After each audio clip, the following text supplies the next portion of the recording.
আসসালামু আলাইকুম রহমতুল্লাহ। প্রিয় দর্শক শ্রোতা, আজকে আপনাদের সামনে একটি বিষয় নিয়ে কথা বলার জন্য হাজির হলাম। সে বিষয়টি হলো, আজকের রামিসা হত্যা মামলার আসামি সোহেল এবং ওর স্ত্রীকে আদালত মৃত্যুদণ্ড রায় দিয়েছে। কিন্তু মৃত্যুদণ্ড তাকে রায় দেওয়া হয়েছে তাদেরকে, কিন্তু এই মৃত্যুদণ্ডকেই শুধু এই রায় পর্যন্ত থাকবে নাকি এটা কার্যকর হবে, এটা আমাদের একটু ভাবার দরকার। আজকে দেখেন, রামিসার বাবা বলেছিল যে আমার মেয়েকে তো ভুলে যাবে, এই যে রামিসা হত্যা হয়েছে এরা সবাই ভুলে যাবে, নতুন একটি বিষয় আসবে, ওই বিষয় নিয়ে সকলে কথা বলবে। আজকে কিন্তু সেটাই হতে যাচ্ছে।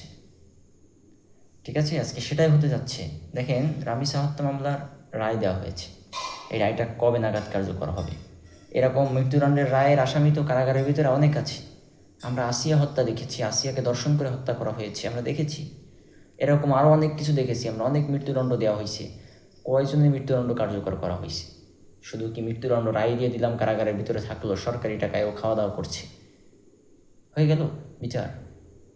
এটা কোনো বিচার হতে পারে না, এটা কোনো বিচার হতে পারে না। সে প্রমাণিত, সে হত্যা করেছে, দর্শন করে হত্যা করেছে। কি মানে জঘন্যভাবে হত্যা করা হয়েছে রামিসাকে, শুধু মৃত্যুদণ্ড দেওয়া হয়েছে। কবে নাগাদ কার্যকর হয় এটা আমরা এখন অবধি জানতে পারি নাই।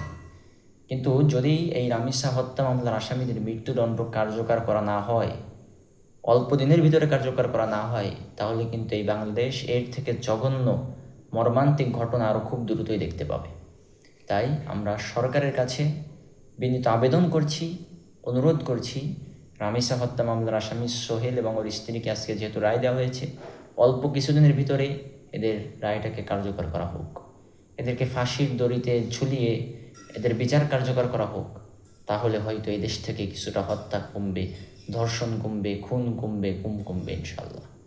আল্লাহ তাআলা সকলকে সঠিক বুঝ দান করুক এবং আমরা যেন দ্রুততার সহিত রামিসা হত্যা মামলার আসামিদের বিচার এই দেশে কার্যকর হতে দেখতে পারি, এই আশা ব্যক্ত করে শেষ করছি। আসসালামু আলাইকুম রহমতুল্লাহ।